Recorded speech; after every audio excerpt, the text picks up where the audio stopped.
Hermano, no le conocemos bien, si se puede presentar usted mismo, perdone. Buenos días, feliz sábado, hermanos. Por los que no me conocen, mi nombre es Orlando Díaz.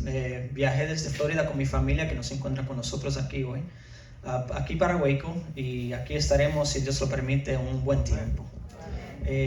Bueno, nosotros estamos viviendo en un tiempo difícil. Estamos viviendo un tiempo con coronavirus, con enfermedades, con el racismo, entre comillas, que ya no existía aquí. Ya vieron que en un cerrar de ojos, abrir y cerrar de ojos, apareció de la nada otra vez. Pero lo que vengo a decirles es que tenemos un Dios todopoderoso que nos cuida, nos protege de todo mal. Ese amor que nos muestra a nosotros, deberíamos ir al mundo a mostrarlo también. Para la gloria y honra de Dios, siembra amor.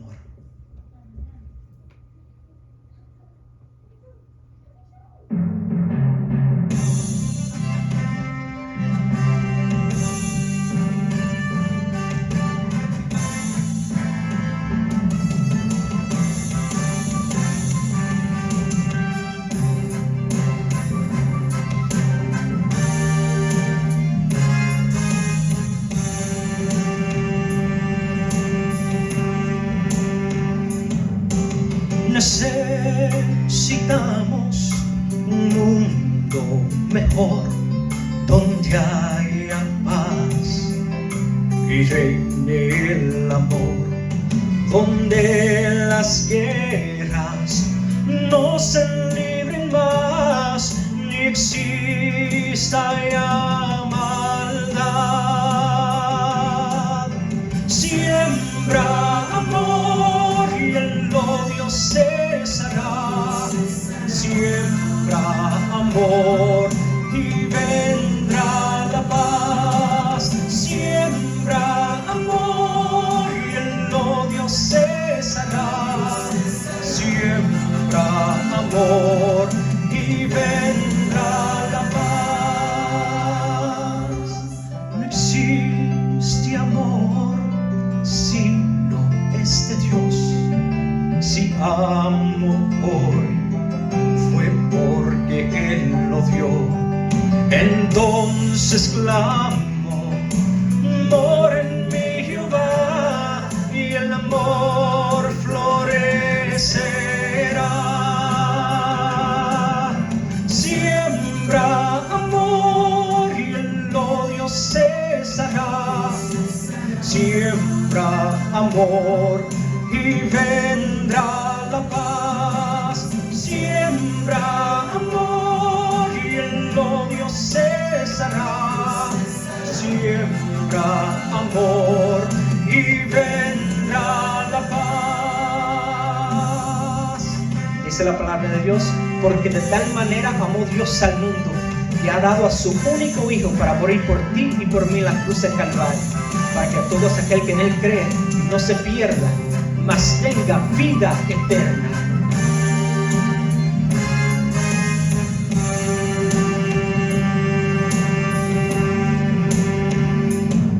Si queremos amar, miremos a Jesús vendido allí en la cruenta cruz, dando su vida por la humanidad, y el amor siempre habrá.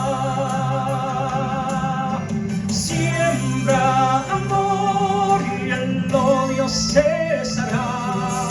Siembra amor y vendrá la paz. Siembra amor y el odio cesará. Siembra amor y vendrá la paz. Siembra amor y el odio cesará.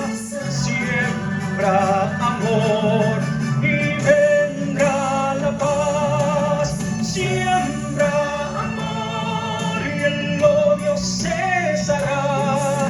Siembra amor y vendrá la paz.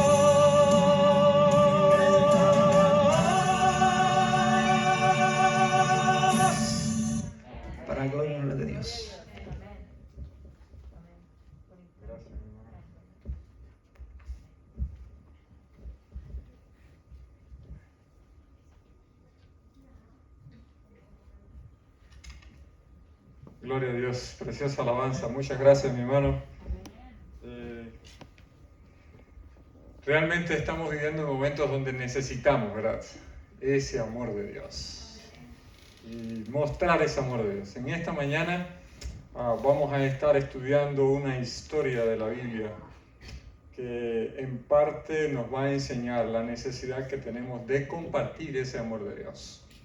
Y antes de iniciar el estudio de la palabra de Dios, voy a dar un mensaje un anuncio que me corresponde como pastor. No es que no lo vayan a entender como que estoy haciendo propaganda, ¿verdad?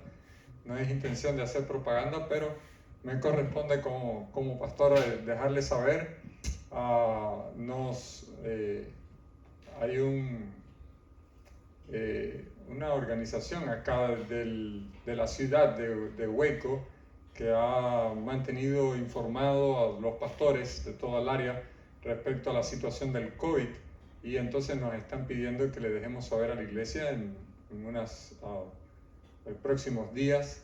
Se va a estar abriendo la oportunidad de aquellos que quieren recibir la vacuna para que hagan un schedule, o sea, un appointment allí y puedan recibir la vacuna. Así que pueden estar al tanto de las social media, y si alguno quiere más información, pues de manera particular puede llegarse a mí para darle el número de teléfono, website donde pueden estar mirando esas cosas si alguno está interesado. No es tema de propaganda, no es asunto mío si usted decide ponerse la vacuna o no, es un asunto suyo personal, pero si alguien quiere la información, pues ahí estamos para servirle. Bien, entonces, dicho esto, pues les invito a abrir la palabra de Dios en el libro de Jonás y vamos a estar estudiando un poquito allí. Hace un tiempo atrás hubo un hermano que me hizo un desafío y estamos empezando a responder a ese desafío, ¿verdad?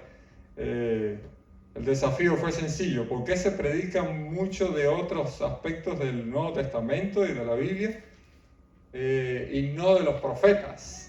¿Verdad? Así que vamos a estar hoy empezando a hablar de una serie de los profetas, ¿verdad, Eduardo? Así que qué bueno que estás acá. Vamos a estar hablando, durante algunas semanas vamos a estar hablando de los profetas. Específicamente vamos a estar presentando una serie de los profetas menores, que son los menos de los cuales se habla. Generalmente pues escuchamos mucho acerca de Jeremías, de Isaías, Ezequiel, pero de estos profetas menores son libros tan pequeñitos en la Biblia que a veces hasta se nos pierden, ¿verdad? No, se nos hace difícil. Necesitamos un poco de agilidad para encontrarlos rápidamente. Así que ahí tenemos entonces al profeta Jonás. Y antes de comenzar el estudio, quiero invitarles una vez más a pedir la presencia de Dios con nosotros. Amante Padre Celestial, te damos gracias, Señor, porque sabemos que a través de tu Santo Espíritu, tú trajiste tu palabra a nosotros. Tú la has preservado a través de la historia y tenemos fe, Señor, de como dijo Jesús, tu palabra es verdad. Y queremos, Señor, ser santificados a través de esta verdad. Ayúdanos, Padre Santo, a poder sacar las lecciones que necesitamos para nuestra propia vida. Y que en esta mañana que nos hemos congregado, unos aquí en el templo, otros desde sus casas conectados a través de las plataformas digitales, que podamos, Señor, abrir nuestros corazones para que tu Santo Espíritu enseñe esas preciosas verdades y las grabe en nuestras vidas. Porque te lo pedimos, Señor, en el nombre de tu Hijo amado, Cristo Jesús. Amén. Bien, el profeta Jonás es más bien conocido comúnmente como el profeta rebelde, ¿verdad? Y realmente la historia del profeta deja mucho que desear de un profeta de Dios. Dentro de todos los profetas que conocemos en la Biblia, pues es el único registro que tenemos de un profeta que trató de huir de la presencia de Dios. Hubieron otros profetas que trataron de esquivar la misión de Dios, ¿verdad? Recordamos cuando Dios llamó a Moisés, Moisés puso un montón de quejas, excusas, finalmente fue. Cuando Dios llamó al profeta Jeremías, también puso excusa, soy un niño. Y así hay diferentes profetas que no se sintieron capaces para desarrollar la obra que Dios le estaba pidiendo. Y creo que eso es algo natural del ser humano, que nunca nos sentimos capaces para nosotros poder llevar adelante la obra que Dios está poniendo en nuestras manos. Pero como hemos estudiado, el profeta Isaías fue capacitado por Dios, ¿verdad? Un carbón del cielo tocó sus labios y el profeta fue convertido en un incensario que en vez de dar humo de olor grato a Jehová, dio un mensaje santo para un momento de necesidad del pueblo de Dios. Así que puede ser que en algún momento usted también esté siendo llamado a desarrollar alguna obra, algún ministerio, a hacer algo para Dios y que usted no se sienta capaz. Pues si es así, clame entonces por ese toque divino. Pero aprendamos también de la historia de Jonás. No podemos huir de la presencia de Dios. Allí en el libro de Jonás, en el primer capítulo se menciona repetidamente en el verso 2, dice que Jonás se levantó para huir de la presencia de Dios, ¿verdad? Y más adelante en el verso 10 se vuelve a repetir, dice que ellos sabían, hablando de los marineros, que ellos sabían que él huía de la presencia de Jehová. Así que el profeta estaba tratando de huir de Dios. Qué tristeza me da que el profeta ya vivía en tiempos donde conocía mucho de los salmos que el rey David había escrito, ¿verdad? Y ya David había escrito de que a dónde huiré de tu presencia. No había dónde huir de la presencia. Así que Jonás estaba olvidando, ¿verdad?, esta preciosa verdad de que no podemos huir de la presencia de Dios. Antes de entrar un poquito más en las enseñanzas del libro de Jonás, creo que debo decirles, como muchas otras porciones o escrituras de la Biblia, el libro de Jonás también ha sido puesto en duda. O sea, específicamente un movimiento que surgió a partir del siglo XIX, conocido como la Alta Crítica, y esta Alta Crítica pues es nada más y nada menos que un grupo de teólogos que trataron de, podemos decir, bien influenciados por el modernismo, trataron de encontrar pruebas y justificación científica para todas las cosas de la palabra de Dios. Entonces de ahí surgió este movimiento de alta crítica.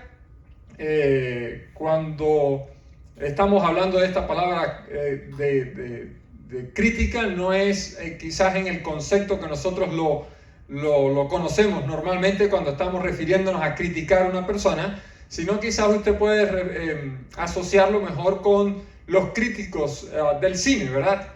Los críticos del cine lo que se ponen es a comentar acerca de las películas, que estuvo bien, que estuvo mal, que se podía haber hecho mejor y demás. Pues estos teólogos de la alta crítica estaban tratando de investigar en la palabra de Dios y ver cómo podían ellos científicamente comprobar algunas de las cosas. Y ellos realmente, pues, como yo digo, descuartizaron el libro de Jonás, como han hecho con prácticamente todos los escritos de la Biblia. Y muchos de ellos pues negaron la paternidad de este libro, no creyendo que realmente fuera Jonás. De hecho, hay tres posiciones comúnmente discutidas acerca del libro de Jonás. Número uno, que fue realmente una historia. Una historia, pues Jonás fue un personaje histórico, escribió el libro. Y otra posición es que, bueno, es una parábola. Alguien pues se inventó esta historia y la escribió como para enseñar una enseñanza, dar una enseñanza, ¿verdad? Espiritual. Y otros pues dicen, bueno, pues a la verdad es una alegoría. Las alegorías son, pues también pueden ser historias, pueden ser ilustraciones, pero son mensajes donde se le da a los elementos símbolos. Por lo tanto, entonces toman el libro de Jonás, bueno, es una alegoría, y empiezan a darle símbolos a cada uno de los elementos que aparecen en esta historia. Nosotros, como adventistas del séptimo día, creemos fielmente que el libro de Jonás es un libro histórico, un libro real. Y una de las mayores evidencias que tenemos de ello es que Jesús mismo citó la historia de Jonás, ¿verdad? Si usted puede leer luego en su casa, puede anotar en Mateo capítulo 12, 39 y en Lucas 11, 29 se registra allí la historia de Jesús citando al profeta Jonás. Y es curioso que en esos momentos en que Jesús cita la historia de Jonás, lo hace también citando la historia de la reina de Sabá, que fue a visitar a Salomón. Y es curioso que no se pone en duda la historicidad de la reina de Sabá. Sin embargo, sí se pone en duda la historicidad de Jonás. Evidentemente esto está demostrando que este grupo de personas no decide creer fielmente en la palabra de Dios. Por lo tanto, yo no voy a detenerme ni usar tiempo para tratar de buscar las evidencias que hay en el texto para creer de que Jonás es un libro histórico. Sencillamente le voy a decir que nosotros vamos a tener que creer que Jonás es histórico porque Dios dijo que es verdad. Y eso para mí es suficiente. Y espero que también sea suficiente para usted. Así que el libro de Jonás está relacionado también con algunos problemas que nosotros a veces en nuestros mejores deseos de enseñar el libro, pues acrecentamos esos problemas, ¿verdad? Y si le preguntamos a los niños, pues ellos rápidamente van a decir que a Jonás se lo tragó una ballena. Y es lo que generalmente le hemos enseñado. Pues tenemos que corregir ese error, porque realmente no fue una ballena lo que se tragó a Jonás, ¿verdad? O sea, históricamente, científicamente se ha investigado. Normalmente las ballenas que podemos decir que nadan cerca del mar Mediterráneo, porque no es ni siquiera que entran al mar Mediterráneo, pero las ballenas árticas tienen una garganta sumamente pequeña, se alimentan de peces pequeños, por lo tanto imposible que se puedan tragar a un ser humano. Así que, por otra parte, las otras que pudieran ser consideradas y tomadas en cuenta son las que normalmente llamamos como las orcas. Y históricamente no se ha podido comprobar tampoco de que una orca pueda ser capaz de tragarse a un ser humano así completo. Algunos han dicho que por ahí hay alguna que otra historia, pero la verdad que faltan de veracidad. Por lo tanto, lo mejor que hacemos es enseñar lo que dice la Biblia y creer lo que dice la Biblia. La Biblia realmente lo que dice es que Dios preparó, ¿qué cosa? Un gran pez. ¿Verdad? Así que a veces le ponemos a ese gran pez nombre y todo. Cuidado con eso. Mejor nos sujetamos, nos arraigamos a lo que realmente dice la palabra de Dios, ¿verdad? Allí en Jonás, ¿verdad? Cuando el verso 17, capítulo 1, verso 17, cuando Dios dice que preparó un gran pez. Así que, ¿cómo es que Dios hizo esto? Pues Dios es el Dios de los milagros, ¿verdad? Dios pudo haber hecho que el pez de garganta estrecha se lo hubiese puesto grande, o Dios sencillamente pudo hacer un milagro como tantos que ha hecho. Así que no necesito tener evidencia histórica o científica de que algún pez pueda retener por 3 días a un ser humano con una capacidad de aire como para que pueda vivir allí. No necesito eso, solamente creo en que la palabra de Dios es cierta y real. Amén. Y esto es uno de los primeras enseñanzas que podemos sacar del libro de Jonás para nosotros, ¿verdad? No necesitamos tener evidencias físicas para creer en la palabra de Dios. Elena G. White claramente en El conflicto de los siglos menciona de que si usted quiere encontrar evidencias para creer en la Biblia, las va a encontrar. Y si quiere encontrar evidencias para dudar de ella, también las va a encontrar. Así que usted tiene que decidir con su fe qué va a hacer. Si decide creer en lo que dice la palabra de Dios o dudar de ella. Otros también dicen, bueno, ¿y realmente pudo Dios hacer crecer una calabacera en una noche? Que el profeta se acuesta y cuando se levanta en la mañana ya está la calabacera grande ahí completa, y luego un gusano en una noche. Bueno, eso es aunque dice que un gusano, Pero usted sabe, una plaga de gusanos, de pequeños gusanos, en una noche se le pueden comer toda una planta completamente. Pero la calabacera creció en una noche, suficiente como para darle sombra al profeta. Así que, pues, mi Dios es el Dios de los milagros. No necesito tener que tomar en cuenta eso. Y por cierto, ahora hago un pequeño paréntesis. El sábado pasado estábamos en la iglesia de Quilín y tuve la oportunidad de explicarle a los hermanos el milagro que vieron en Probat Tibet. ¿Lo recuerdan? El Probat Tibet del sábado pasado. La familia apicultora que se le encendió las colmenas y estaban allí. Oh, pues a ustedes tienen el privilegio de contar con un pastor apicultor, así que no quiero destruir la fe de ustedes, pero realmente los milagros de Dios son explicables para Dios. Nosotros llamamos milagro a aquello que nosotros no somos capaces de explicar, pero Dios no inventa las cosas. Dios opera a través de leyes. En toda la naturaleza hay leyes, Dios las conoce, Dios las usa, y cuando nosotros no sabemos cómo explicar esa ley, sencillamente le llamamos a eso, ¿qué cosa? Milagro, ¿verdad? Y lo que ocurrió en el Probat Tibet realmente es una ley que ya Dios ha puesto con las abejas.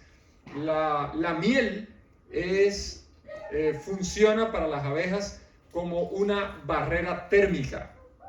O sea, se ha comprobado la miel es capaz de absorber la temperatura para ayudar a la colmena a mantener la temperatura adecuada dentro de ella. En la casa tengo un libro con una fotografía de una colmena que agarró así fuego. La tabla del lado estaba hecha carbón así, y sin embargo la colmena no se murió. ¿Por qué? Porque ellas ponen la miel alrededor de las paredes de la colmena para ayudarles a mantener la temperatura. Así que pudiera parecer, wow, un milagro, todo se encendió, no se quemaron las colmenas. No dudo, ¿verdad?, del poder de Dios. Es que les dio sabiduría a esos animalitos para saber cómo protegerse, ¿verdad? Y cómo mantenerse en medio de esa situación. Así que Dios es un Dios de milagros y alabamos a Dios por eso, ¿verdad? Gracias a Dios tenemos hoy aquí, ¿verdad?, el privilegio, tenemos un milagro aquí con nosotros, el hermano Rosendo, ¿verdad?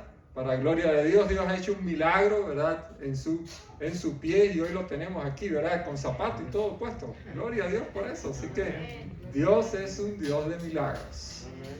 Y pues, ¿qué podemos entonces nosotros aprender del libro de Jonás para nuestras vidas? Pues primeramente, de todos los libros de la Biblia o de todos los profetas, podemos sacar algunas lecciones teológicas. O sea, cosas que los profetas nos dicen acerca de Dios. Cosas que los profetas nos dejan saber del carácter de Dios, de quién es Dios. Y las mayores enseñanzas de quién es Dios la tenemos allí en Jonás en el capítulo 4, en el verso 2. Miren lo que Jonás está diciendo de Dios. Y es curioso que en este verso 2, Jonás está orando a Dios, está orando enojado, pero Jonás conoce a Dios. Y mire cómo se expresa.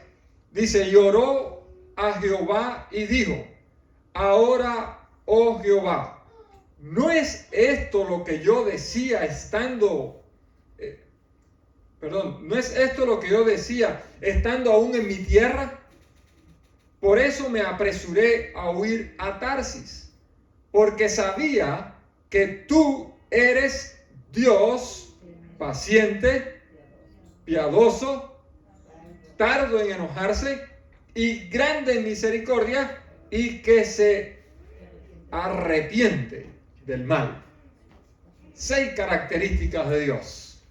Ya aquí hay solamente para hacer una serie, así que no nos vamos a detener en ello, pero solamente mire ahí y trate de buscar en la Biblia todos estos elementos. Dios es paciente, Dios es clemente, Dios se tarda en enojar, Dios es grande en misericordia, Dios se arrepiente del mal. Qué lindo saber que contamos con un Dios que es tan misericordioso, Amén, que es tan grande. Amén. Y no solamente no solamente podemos saber esto de nuestro Dios porque Jonás lo haya dicho. En la propia historia de Jonás se manifiestan estas características de Dios. Dios es paciente. Fue paciente con un profeta rebelde. Seguramente muchos de nosotros no hubiésemos tenido la paciencia de Dios. Como yo siempre le dije a mis hijas cuando estaban más pequeñas, y de vez en cuando hay que recordárselo.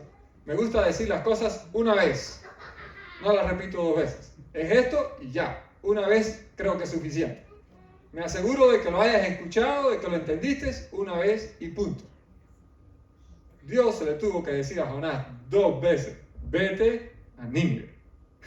Gracias a Dios porque eres paciente, no es como yo. Dios es paciente. 2 veces le tuvo que decir al profeta.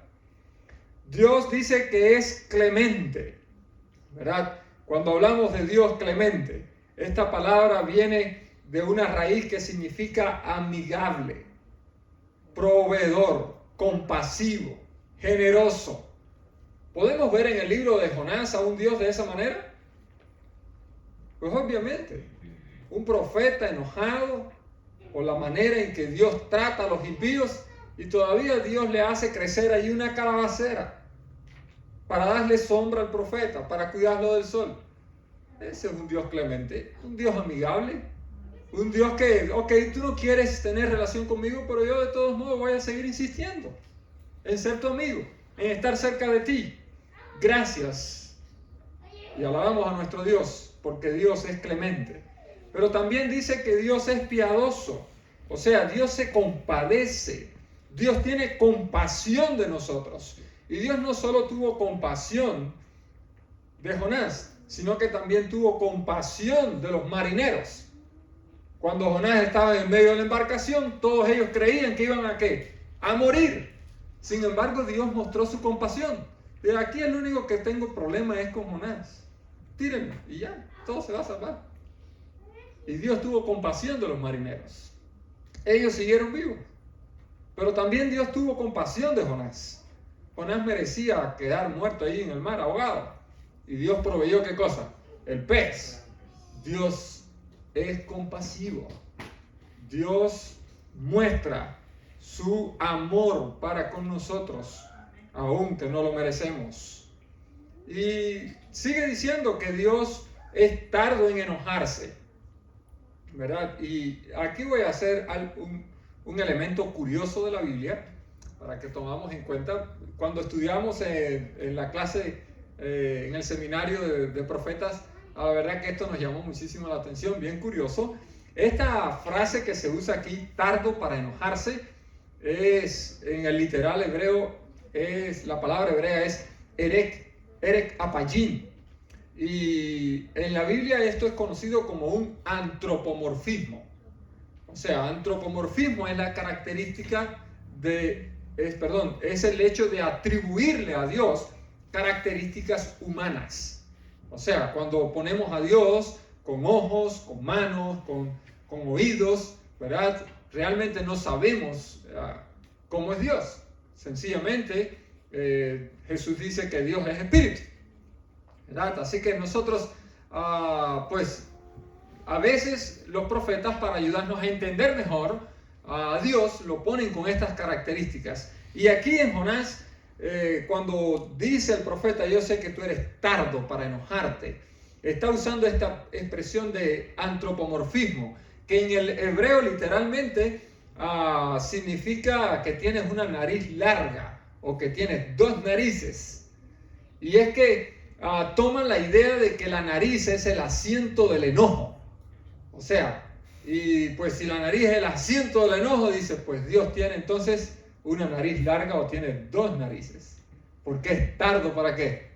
Para enojarse, tardo para la ira. Y es curioso, ¿verdad? Cómo el profeta imagina o piensa, cree el concepto de Dios. Dice, bueno, pues si Dios es tardo para enojarse, pues de esta manera es Dios como para enojarse. Así que el profeta mismo vivió esa experiencia de tener a un Dios dispuesto a luchar con un hombre rebelde. Pero ¿qué podemos nosotros aprender para nuestras propias vidas? ¿Qué más nos puede decir el profeta Jonás en su historia, no solamente de Dios, sino de nosotros, que nosotros podamos practicar en nuestra vida.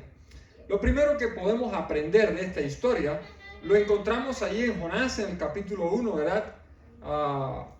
En el verso 3, en lo adelante dice: y Jonás se levantó para huir de la presencia de Jehová a Tarsis. Y hago una pequeña pausa aquí. La ciudad de Tarsis estaba a cerca de unos 3.500 kilómetros de donde estaba Jonás. O sea, estaba a más de 2.000 millas de donde estaba Jonás.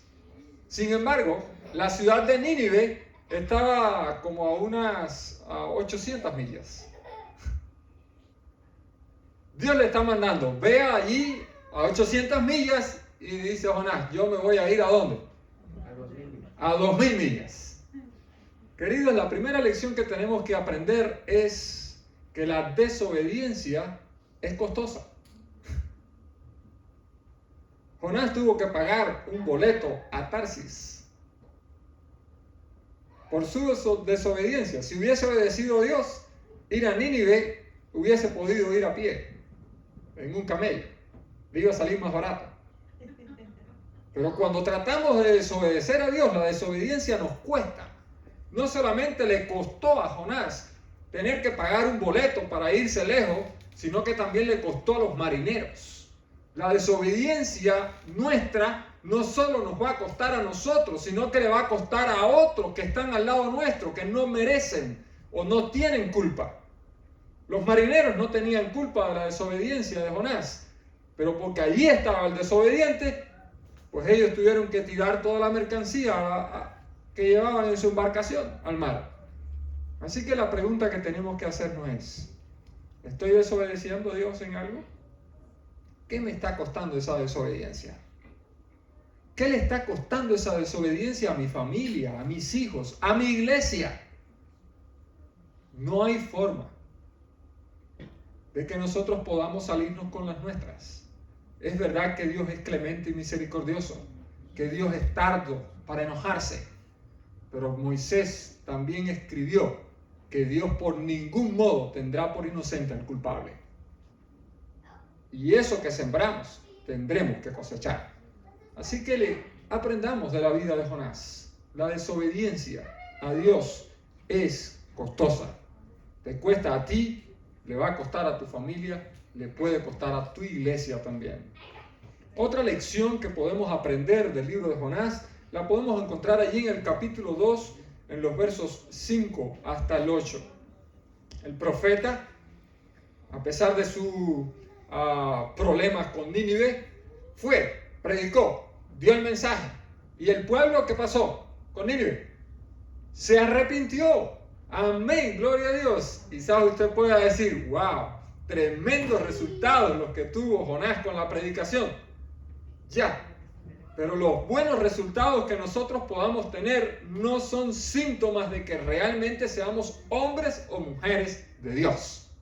Cuidado con eso. Muchas veces nos engañamos con los buenos resultados. Muchas veces vemos a un predicador, bautiza a cientos de gente y dice: wow, ese sí es un hombre de Dios. Muchas veces nosotros tenemos una palabra y vemos que las personas actúan, reaccionan y wow, estoy lleno del Espíritu Santo. Cuidado, los resultados no siempre son evidencias de que estamos siendo usados por Dios o de que somos hombres o mujeres de Dios. Jonás predicó, es verdad. Nínive completa se convirtió, pero la pregunta es: ¿y cómo estaba el corazón de Jonás?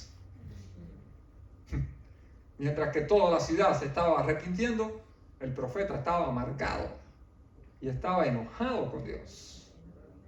El profeta estaba lleno de odio. De hecho, el profeta conocía bien a Dios, y el hecho de conocer bien a Dios justificaba sus propias acciones. Y esto es otra lección que tenemos que aprender. Muchas veces, por nuestro conocimiento de Dios, creemos tener justificación para hacer lo que hacemos. Queremos mantener la santidad de Dios, y por causa de mantener la santidad de Dios en nuestra iglesia, en nuestro hogar, pues a veces tomamos medidas drásticas y hacemos cosas que están hiriendo a otros, pero Dios es santo. Y en nombre de Dios tenemos que mantener esos estándares, no importa que otros estén siendo heridos. Ese era el concepto de Jonás. Dios es santo y los ninivitas tienen que pagar. Tienen que recibir el merecido. Realmente los ninivitas eran malos. Si usted busca en la historia los asirios, wow. Usted puede encontrar en la historia lo que Nimrod hacía. Una de sus pequeñas atrocidades, una de las más pequeñas, era que ellos eran predilectos a empalar a la gente. ¿Puede imaginarse esa atrocidad? Empalar a una persona es lo mismo que hacen cuando van a asar un animal en una púa. Así hacían los ninivitas. Así que los asirios realmente eran malos. Y Jonás dice, pues ellos se merecen lo que Dios le va a traer, que los destruyan.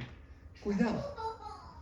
Cuidado con ese sentimiento. Nuestra teología puede ser muy sana, nuestra teología puede ser muy buena, los resultados que queremos de Dios, pero la manera en que la estamos tratando de presentar puede ser que no sea la mejor. Ahora me hago otra pregunta. ¿Has orado a Dios cuando te sientes enojado con Él? El pasaje que leímos allí en Jonás, capítulo 4, el verso 1 y 2. Está Jonás enojado. Dice el verso 1, 4:1. Pero Jonás se apesadumbró en extremo y se enojó. Y oró a Jehová. Oh, wow. Qué irónico, ¿verdad? Estás enojado con Dios y ahora vas a orarle a Dios. Gracias a Dios. Porque en la oración encontramos una fuente de esperanza y alivio. Y si te enojas con Dios, sí, lo mejor que puedes hacer es ir a orar. ¿A dónde vas a huir de la presencia de Dios? Es una buena enseñanza. Cuando vemos que las cosas no nos van bien y no entendemos la obra de Dios en nuestras vidas, y quizás podamos enojarnos como se enojó la mujer de Lot, como Lot mismo quedó sin respuestas y clamó, ¿será Dios un hombre que pueda venir y sentarse aquí en la silla? Si se sienta aquí le voy a pedir, le voy a demandar respuesta. Quizás en algún momento te sientas así, pero no pierdas la oportunidad de ir a Dios en oración. ¿A dónde vas a ir con tu enojo? ¿A quién le vas a contar tus sentimientos? Dios es el único que puede sanar. La palabra salvación no solamente tiene el significado de salvar, sino también de sanar. Y en la historia de los evangelios, Jesús lo demostró una y otra vez, ¿verdad? Mezclaba siempre la sanidad con la salvación. Ve, tu fe te ha salvado. Y la persona lo que estaba era recibiendo la sanidad. Ya, es que la salvación de Dios viene junto con sanidad, tanto sanidad física como sanidad espiritual. Muchos de nosotros podemos tener heridas emocionales del pasado. Habla con un psicólogo y enseguida va a empezar a registrar en tu vida cuántas cosas habrán pasado. Cristo Jesús es el único que nos puede sanar. Ve a Él con tus heridas, ve a Él con tus fracasos, ve a Él con tus traumas, y Cristo Jesús te va a sanar. Otra enseñanza que podemos aprender del profeta es que realmente nosotros debiéramos estar más interesados en la gente que en las cosas. Cuando leemos allí en capítulo 4, los versos 8 en lo adelante, encontramos que el profeta estaba ahora enojado y preocupado porque la calabacera que había crecido se había ido. Pero no estaba él preocupado porque la gente de Nínive, que merecía la muerte, se había arrepentido. ¿Cuántas veces nosotros caemos en este mismo error? Vamos a leer Jonás capítulo 4, verso 6. ¿Qué nos dice allí? Dice, y prosperó Jehová una calabacera, la cual creció sobre su cabeza y le librase de su malestar. Y Jonás se alegró grandemente por la calabacera. ¿Cuál era el motivo de la alegría del profeta?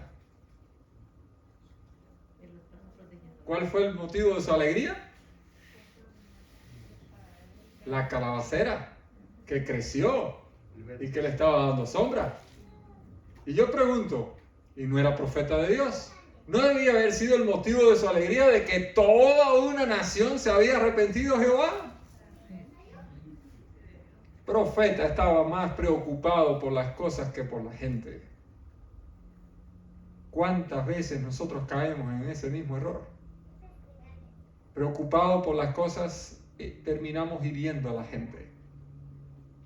El profeta tenía toda la razón para enojarse.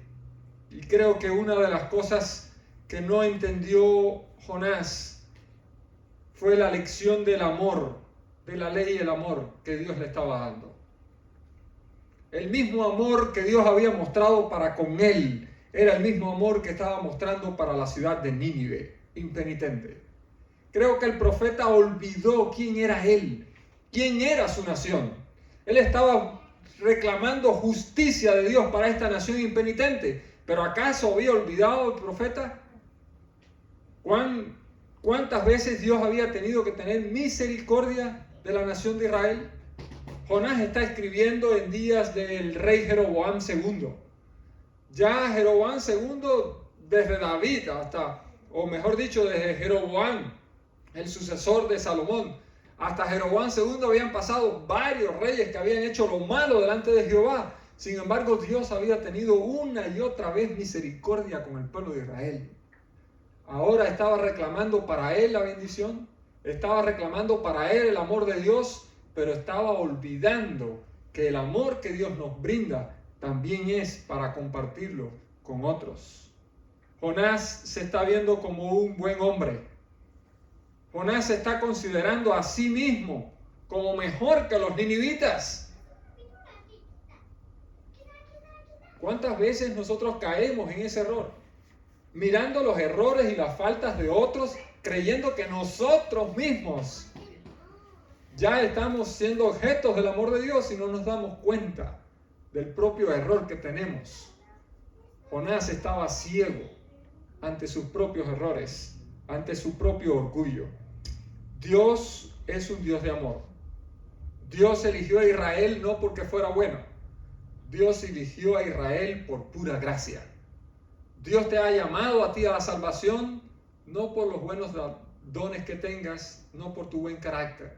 Dios nos llama a la salvación por su gracia, por su regalo. Así que, querido,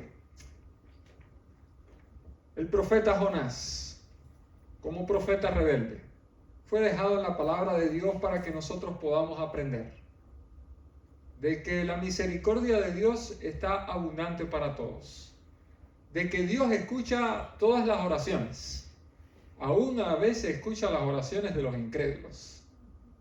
Los marineros estaban orando y Dios los escuchó. Dios está dispuesto a atender nuestras necesidades. Y el amor de Dios significa que nosotros debemos estar para las personas, para su edificación, para ayudarles a crecer, para ayudarles a entender sus propios pecados y vayan en arrepentimiento a Dios. Mi pregunta entonces es, ¿realmente estamos mostrando ese amor a los pecadores que están a nuestro alrededor? ¿O a veces nos sentimos como Jonás, con deseos de que Dios haga justicia? A veces nos sentimos como Juan y su hermano: Señor, ¿quieres que oremos para que caiga fuego del cielo y los consuma? Es verdad. Quizás merecen el fuego del cielo. ¿Y yo, Señor? ¿Acaso no estaré chamusqueado también? Es mi deseo que al mirar la vida de Jonás nosotros no nos centremos en Jonás como el protagonista de esta historia, cuando todo el mérito se lo lleva a Dios. Porque la historia de Jonás termina triste. Probablemente se haya salvado. Si usted lee cuidadosamente el libro, se va a dar cuenta que el libro está escrito en pasado. Y si creemos que Jonás lo escribió, pues probablemente vivió lo suficiente como para escribir el libro, para poder escribir su propia historia. Quiero pensar de que Jonás se arrepintió, aunque el libro termina en una nota triste de un hombre enojado. Pero aquí todo el mérito se lo lleva a Dios. Dios que envió al profeta. Dios que salvó a los marineros. Dios que envió un pez. Dios que escuchó la oración de un hombre rebelde en el vientre de ese pez. Dios que tuvo misericordia de un pueblo incrédulo y los perdonó. Dios que tuvo compasión de un hombre enojado y le dio una segunda oportunidad. Ese Dios de amor está disponible también para ti hoy. Amén. Vayamos y compartamos ese grande amor. Amén. Les invito entonces a concluir cantando ese precioso himno. Mirad cuál amor nos ha dado el Padre para que seamos llamados hijos de Dios.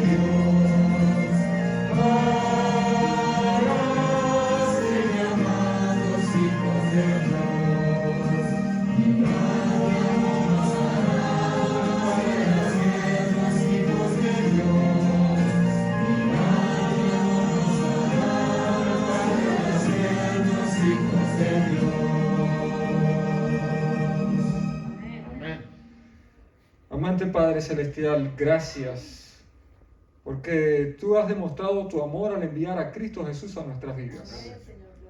Señor, hoy día nosotros podemos dar testimonio de que somos objetos de ese amor, somos receptores de ese amor. Tú has tenido misericordia con nosotros, tú has tenido compasión, nos has perdonado. Tú has sido, Señor, tarde en enojarte. Jonás salió huyendo. Nosotros hemos sido rebeldes. Aún sabiendo lo que debemos hacer, hemos ido muchas veces en contra de tu voluntad. Y por eso, Señor, rogamos que tú nos perdones. Pero si hemos recibido tanto amor, tanta misericordia, ayúdanos, Padre Santo, a compartir ese amor. Que lo que nosotros hemos vivido, otros también puedan tener la oportunidad de vivirlo. Padre Santo, ayúdanos a poder sentir la necesidad de dar un mensaje como el que dio Jonás. Jesús nos dejó la advertencia y nosotros necesitamos, Padre Santo, de que un pueblo se prepare para el encuentro con Cristo Jesús. Que esta ciudad, que nuestra familia, aquellos que están cerca de nosotros sepan que Dios les ama. Amén. Ayúdanos entonces, Señor, a ser mensajeros de paz, de esperanza. Ayúdanos a no seguir huyendo a la comisión que nos has dejado. En cierto sentido, a veces estamos como el profeta, rechazando la oportunidad de compartir de Cristo Jesús. Perdónanos, Padre Santo, y ayúdanos a, con fe y valor, cumplir la misión. Amén. De ir y predicar el Evangelio, para poder ver pronto a Jesús venir en gloria y majestad. Danos, Señor, tu bendición, porque lo pedimos en el nombre de tu Hijo amado, Cristo Jesús. Amén.